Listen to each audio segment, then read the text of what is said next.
What a day. Oh, I gotta do this VEDA thing. That's alright. I'll pick a book, hop in bed, record something, and send it on. Now what's this? Never seen this one before. We'll check it out.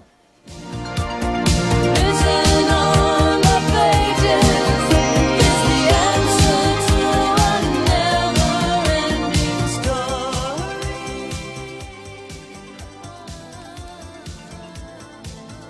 The Neverending Story. Huh. Wonder if I can get that on my iPad.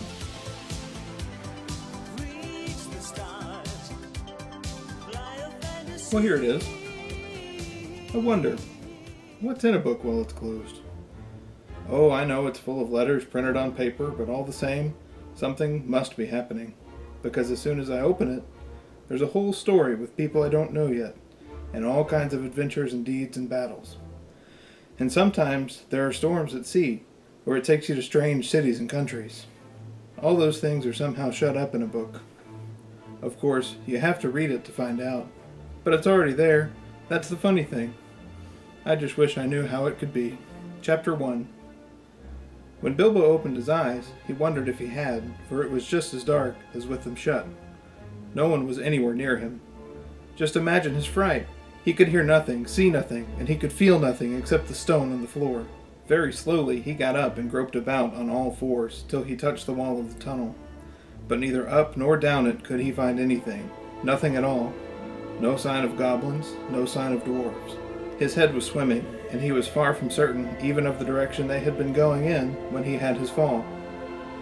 He guessed as well as he could, and crawled along for a good way, till suddenly his hand met what felt like a tiny ring of cold metal lying on the floor of the tunnel. It was a turning point in his career, but he did not know it.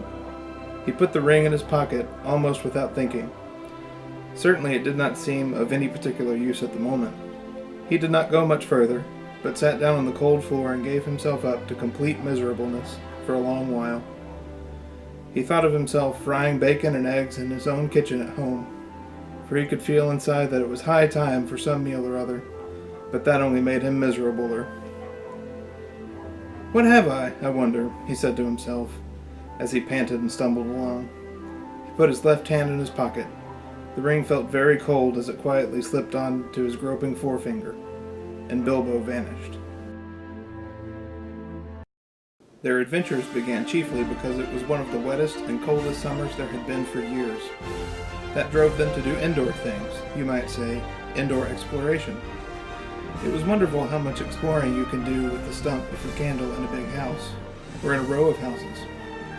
Polly had discovered long ago that if you opened a certain little door in the box room attic of her house, you would find the cistern in a dark place behind it, which you could get to by a little careful climbing. The dark place was a long tunnel with brick wall on one side and sloping floor on the other. In the roof there were little chunks of light between the slates. There was no floor in this tunnel. You had to step from rafter to rafter, and between them there was only plaster. If you stepped on this, you would find yourself falling through the ceiling of the room below. Polly had used a bit of the tunnel just behind the cistern as a smuggler's cave. She had brought up bits of old packing cases and the seats of broken kitchen chairs and things of that sort, and spread them across from rafter to rafter, so as to make a bit of floor. Here she kept a cash box containing various treasures and a story she was writing, and usually a few apples. She had often drunk a quiet bottle of ginger beer in there. The old bottles made it look more like a smuggler's cave. And one day they traveled further than they ever had, but they weren't alone. "I'm delighted to see you," he said. "2 children are just what I wanted." "Please, Mr. Ketterly," said Polly. "It's nearly my dinner time and I've got to go home. Will you let us out, please?" "Not just yet," said Uncle Andrew. "This is too good an opportunity to miss. I wanted 2 children. You see, I'm in the middle of a great experiment. I've tried it on a guinea pig, and it seemed to work. But then a guinea pig can't tell you anything, and you can't explain to it how to come back." "Look here, Uncle Andrew," said Diggory. "It really is time, and I think they'll be looking for us in a moment. You must let us out." "Must?" said Uncle Andrew. Diggory and Polly glanced at one another. They dared not say anything, but the glances meant, "Isn't this dreadful? We must humor him." "And if you let us go for dinner now," said Polly, "we would come back after dinner." "Ah, but how do I know that you would?" said Uncle Andrew with a cunning smile. Then he seemed to change his mind. "Well, well," he said, "if you really must go, I suppose you must. I can't expect two youngsters like you to find it much fun talking to an old buffer like me."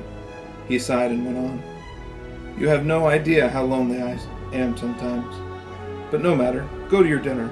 But I must give you a present before you go. It's not every day that I see a little girl in my dingy old study, especially, if I must say so, such a very attractive young lady as yourself." Polly began to think he might not really be mad after all. "Wouldn't you like a ring, my dear?" said Uncle Andrew to Polly. "Do you mean one of those yellow or green ones?" said Polly. "How lovely!" "It's not a green one," said Uncle Andrew. "I'm afraid I can't give the green ones away, but I'd be delighted to give you any of the yellow ones, my love. Come and try one on." Polly had now quite got over her fright and felt sure the old gentleman was not mad, and there was certainly something strangely attractive about those bright rings. She moved over to the tray. "Why, I declare," she said, "that humming noise just gets louder. It's almost as if the rings were making it." "What a funny fancy, my dear," said Uncle Andrew with a laugh. It sounded a very natural laugh, but Diggory had seen an eager, almost greedy look on his face. "Polly, don't be a fool," he shouted. "Don't touch them." It was too late. Exactly as he spoke, Polly's hand went out to touch one of the rings, and immediately, without a flash or a noise or a warning of any sort, there was no Polly. Diggory and Uncle were alone in the room. Dumbledore considered for a moment, then said, "Yes, I think Mr. Weasley and Miss Granger have proved themselves trustworthy, but it would not be a good idea if word got around how much I know, or suspect, about the White Witch's secrets. No, sir, I'll make sure it's just Ron and Hermione. Good night." "Sir," said Harry, "that ring. You were wearing it when we visited Professor Slughorn that night." "I was. I acquired it very recently. A few days before I came to fetch you from your aunt and uncle's, in fact." Harry reached out to touch the ring, and immediately it happened. Harry felt as though a hook just behind his navel had been suddenly jerked irresistibly forward. His feet left the ground. He could feel himself banging around. He was speeding forward in a howl of wind and swirling color. His forefinger was stuck to the ring, as though it was pulling him magnetically onward, and then Harry, Bilbo, and Polly stood blinking into the sunlight, blinded by the snow on the ground. They looked around, confused, seeing only each other, a lamppost, and a fawn.